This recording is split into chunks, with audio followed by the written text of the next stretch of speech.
Hey there, welcome to your personalized deep dive. We're tackling retirement planning It's not today. a big one. It really is. Yeah. Specifically, we're going to get to the bottom of 401k IRAs, and yes, even those pensions everyone wishes they had. Yeah, and it's great you're looking into this now because whether you're just starting your career or already thinking about that next chapter, understanding these tools is key to a financially secure future. Absolutely. And I have to admit, sometimes it feels like everyone else already speaks this financial language, so let's decode it together. I like that. Say you're about to retire. What's the one thing you wish you'd understood better from the get-go? Honestly, it's the sheer impact of time. We hear about compound interest, but grasping how much growth even small, consistent contributions can make, that's what often clicks later for people. It's like planting a tree. The best time was years ago, but the second best time is right now. That's a good analogy. So it's not just about how much you save, but when you start. Now, I know we'll get into the specifics of 401ks and IRAs, but what about those guaranteed income pensions? Did they really just vanish? They haven't completely disappeared, but it's true they're much less common, especially in the private sector. You're more likely to find them with government jobs or certain industries these days. What's fascinating is this shift from pensions to self-managed plans has really put the responsibility of retirement planning squarely on individuals. Okay, so less kick your feet up, you're taken care of, and more let's build our own safety net. But realistically, isn't Social Security supposed to be part of that? Or is that more of a nice to have than a solid plan? That's a really important question. Social Security was designed as a safety net, not necessarily to replace your entire pre-retirement income. The amount you receive is tied to your earnings history, specifically the highest 35 years of your working life. So that year I sold handmade jewelry online. Does count towards my benefits. It does that. That's reassuring. But seriously, how do they calculate what you actually get each month? They take those highest earning years, adjust for inflation, and then use a formula to determine your benefit. And you can start collecting those benefits as early as age 62. But here's the catch. Starting early means smaller payments. Ah, the classic trade-off. You get the money sooner, but potentially less of it overall. So there's a strategy to when you tap into Social Security. Exactly. Waiting until your full retirement age, which varies based on when you were born, nets you the full benefit amount. And if you can delay even further up to age 70, your monthly payments actually increase.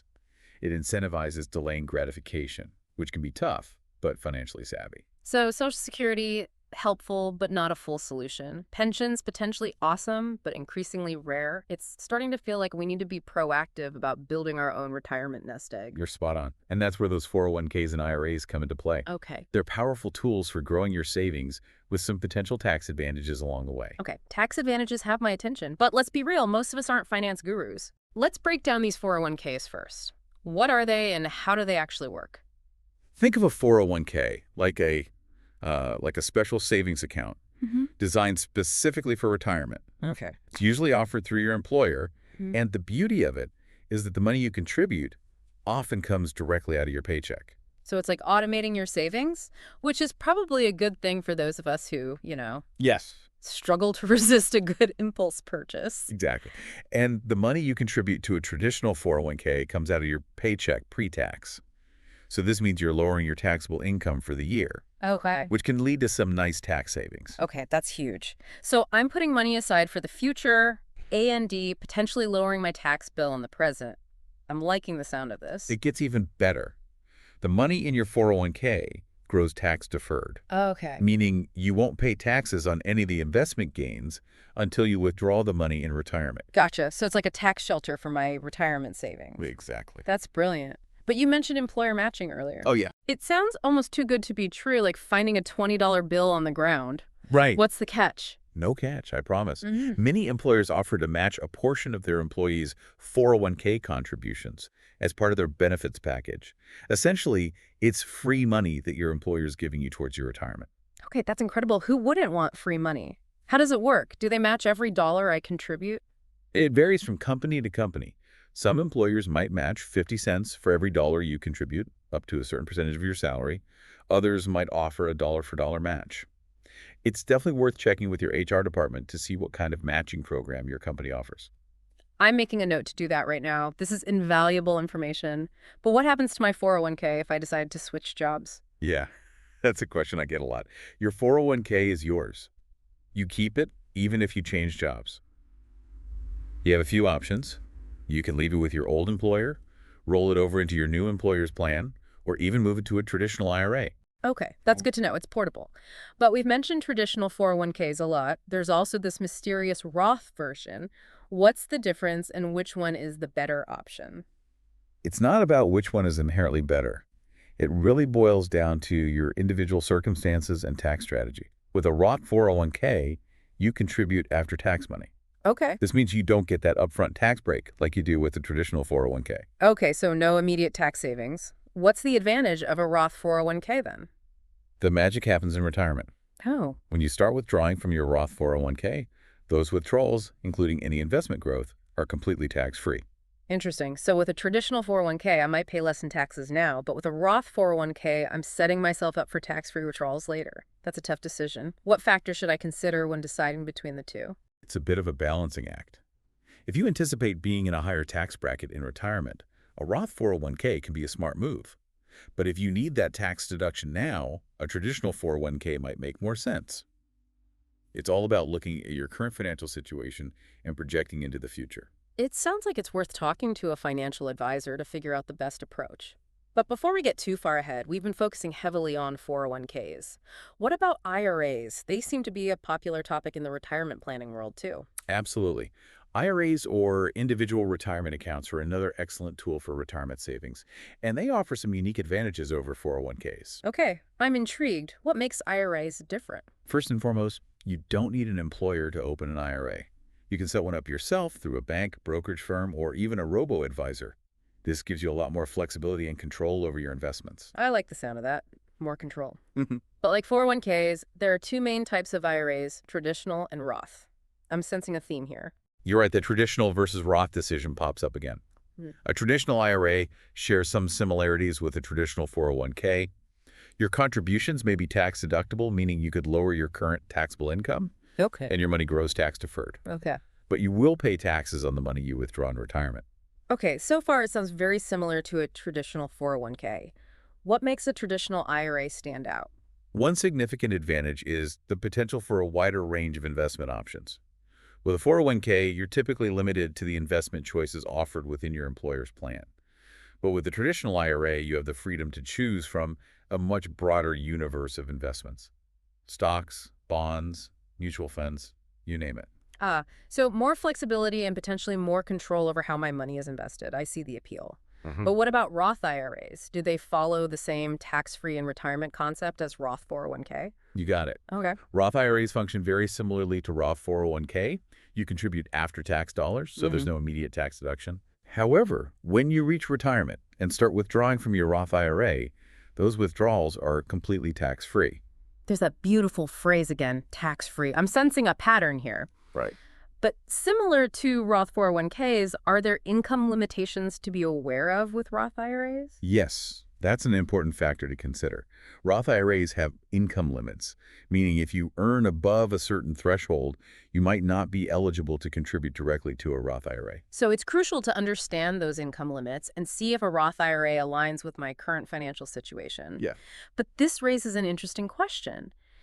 If I'm eligible for both a Roth 401k through my employer and a Roth IRA, which one should I prioritize? That's a great question. It depends on a few factors, including your employer's matching program, your overall financial goals, and how much you can realistically contribute each year. So many options. It's incredible to see how many different tools and strategies are available to help us plan for retirement.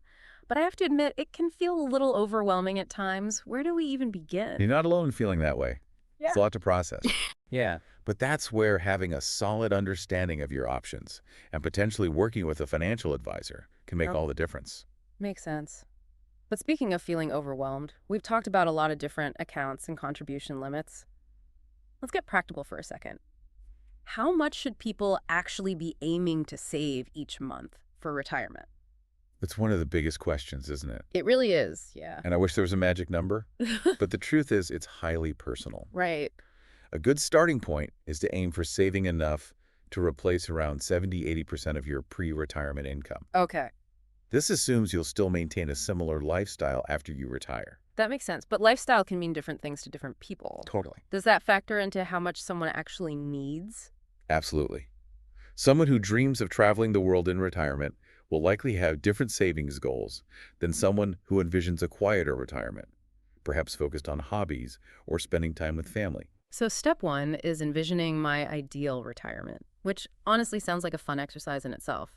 Then how do I translate that vision into actual dollar amounts? That's where a little bit of planning and thankfully some handy online tools Mm-hmm. can be really helpful. Okay. There are tons of retirement calculators available online. You plug in details like your current age, savings, estimated expenses, and the calculator crunches the numbers to give you a target savings goal. Okay, so technology can help take some of the guesswork out of it, but there's that ever-present what-if factor, like inflation. Right. How do we plan for a future where our money might not stretch as far?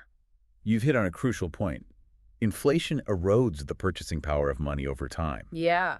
It's realistic to factor in an average inflation rate of around 3% per year when you're doing those long-term calculations. 3% per year, that adds up. It does. Starting to see why this retirement planning thing is so important, but with all these factors, it's easy to get overwhelmed. Any advice for someone just starting out who might be feeling intimidated by the whole thing? My advice is always start now, even if it's with small amounts. Remember the power of compound interest. Right. The earlier you start, the more time your money has to potentially grow. Yeah. Like that old saying, Yeah. the best time to plant a tree was 20 years ago, the second best time is today. I'm going to remember that. It's encouraging to know that even small steps now can make a big difference down the road. Speaking of which, we've covered a lot today. We've talked about Social Security, the ins and outs of 401ks and IRAs, and even touched on those elusive pensions. What's the one key takeaway you want our listeners to walk away with? You're right, we've barely scratched the surface, but hopefully it feels empowering rather than overwhelming. I hope so. The key is to be proactive. Retirement planning is a journey, not a race. Right? Start by visualizing your ideal retirement, then take those first steps toward making it a reality. I love a journey, not a race.